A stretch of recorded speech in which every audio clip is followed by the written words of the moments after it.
when the application starts up, first thing it does, apart from reading the iPod databases, is it takes a backup copy of them. And the reason that it does this is because when people close applications and unplug their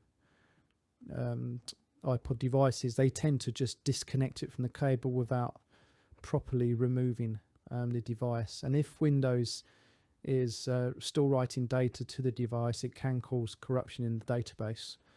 So if you do this, you will get 0 songs on the device, so you'll need to recover from a backup. So when you go into the iPod, it creates this folder called BC Backups, and you've got date and time. So all you do is go to the last backup. So you close this, for example, it's shut down. You've noticed that there's files missing off your device. It's got 0 songs. So then you would just come into here and you would launch this, and it basically provides you with some information and then copies back the databases to the device. There we are. So that's all done now. So now we go and relaunch the application, which I'll do in a second. Okay.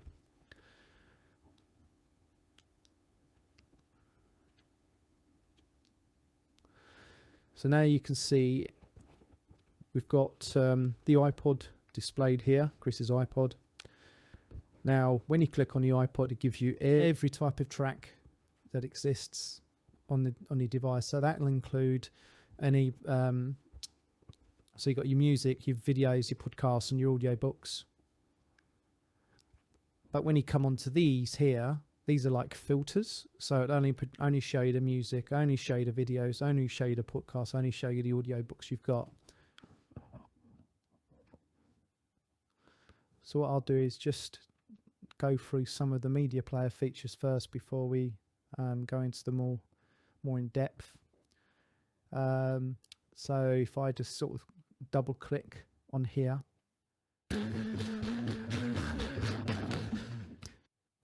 it will, you can see here what it's done is copied everything in this playlist in order. Hot Things Will Flake You, as you can see here on the right hand side. So also another feature is that you've got an equalizer here, so you can set different types of effects, sort of adjust it, or you can set your own. You've also got lyrics. So if you're playing a song, basically what happens when the application starts, it submits a BC Lyrics Finder executable which runs, and that goes through the entire iPod, and it looks on the internet for the lyrics as you see here, and it saves them to your iPod. So in future, as you're playing tracks, it looks on the iPod for the file, and if it's not there, it goes off to the internet to find it. But if you find that, so for example, you've imported a track, you've renamed it, and now you want to find some lyrics, if you don't want to restart the application, which will restart the search process, you can just click on Find and then click on Save, and it will save it. So it basically does what the Lyrics Finder application does. So to close any of these windows, you just X, like so. One of the other things you can do on a media player, apart from last track, play pause, next track, volume, you can slider up into the track here. You can also right click on the ratings here, and you can see here auto sets the ratings. This track here is for shuffle, so when you gets to the next track, it will randomly select one in the list. And this button is for repeat the current playing track. So that's basically the media player bits. If you want to look at audio effects, these items here, then as you're playing a track, you can click on any of these or one from this list.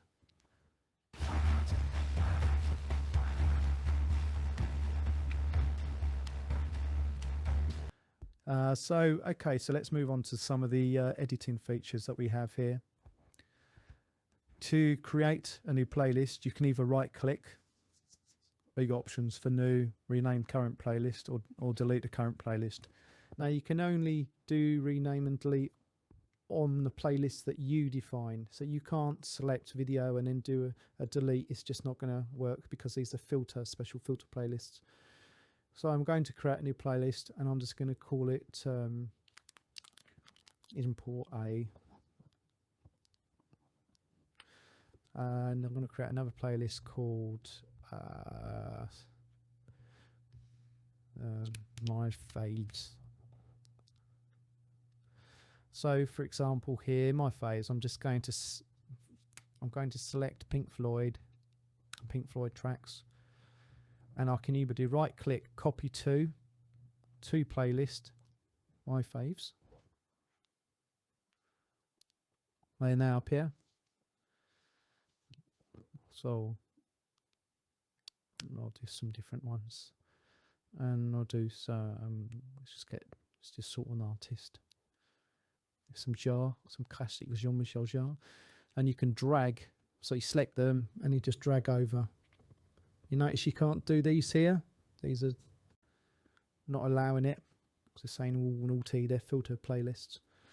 So do that onto my faves, and then when you click on here, they arrive. Now, when you delete a playlist or rename it, you delete the tracks that are in that playlist, but they're not deleted from the iPod. They're literally just removed from the playlist. So what I'll do is I'll just show you. I'll do a delete playlist faves. So let's jump back to the master playlist, if you like. So they're still there, Pink Floyd. So what I want to do now is I'm going to import some media. And here I'm going to add a folder. I've got to remember where I put my samples. So subfolders. So here we've got some Green Day. So you look. Now down here you can either specify a new playlist, or you can select an existing playlist. So I'm going to do import A. Click OK. Now it's going to start importing those tracks to the device and update the playlist.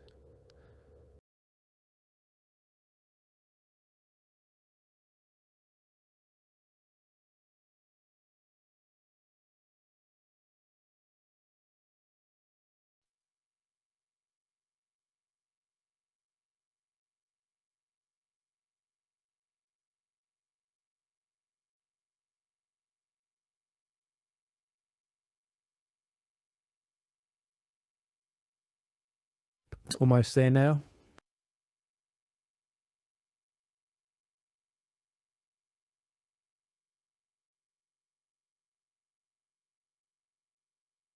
Okay, so that's imported those tracks. We've got music, we'll just have the music. Your videos, which will have your videos. Podcast, audiobook. Now, there's no reason why you can't change one of your audio tracks to become an audio book or a podcast. If you right click and do properties, there's a feature here called type. So you can literally set its type here. I mean, I don't know why you'd want to say make an audio track a video, but the option is there. So I say change that to a podcast, click OK. Let's perform the update and go onto a podcast. And now you see the track is there.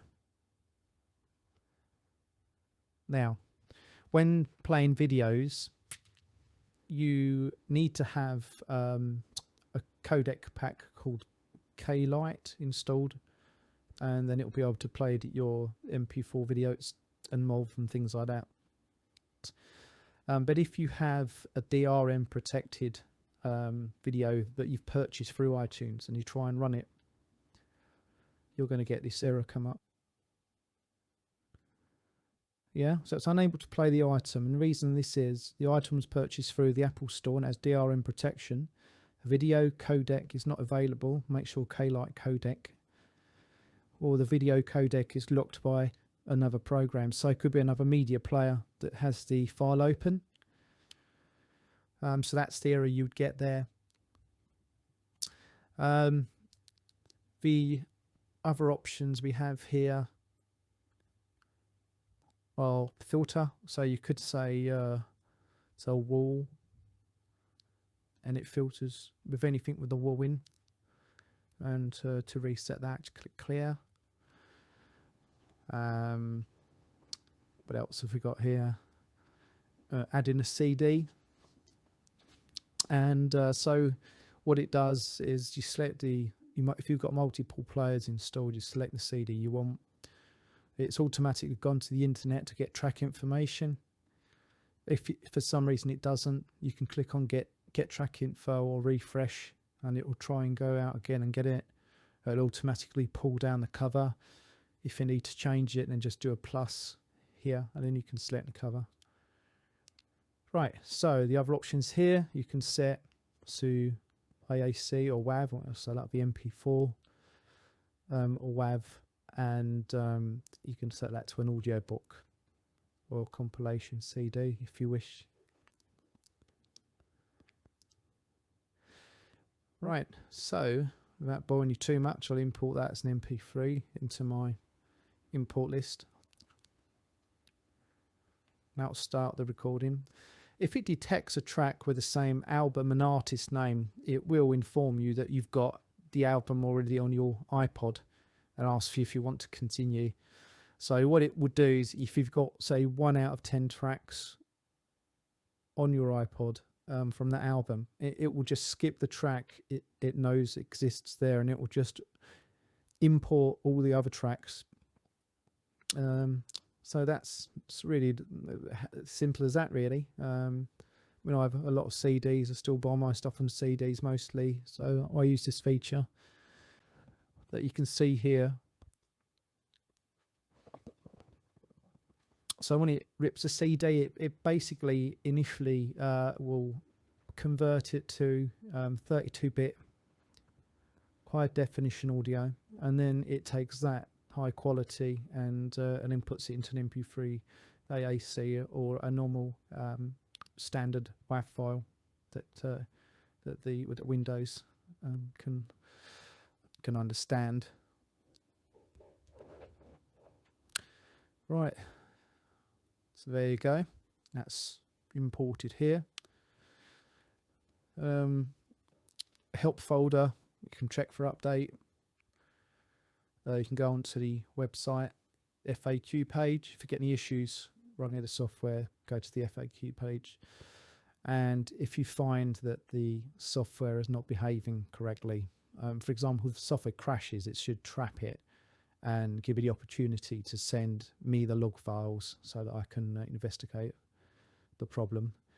But if you notice it's behaving badly and you want to send me the log files with a comment, then you can just literally click that option, send logs, enter description.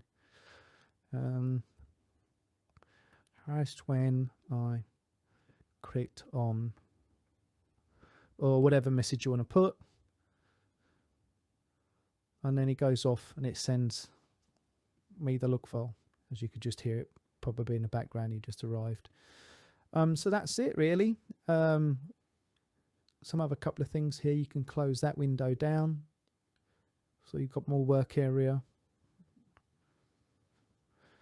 This is a refresh to reload the page. If for any reason you're editing or you import stuff and it doesn't, it's very rare, but if it doesn't list all of the stuff, the changes you made, you can click on that button and it does that. So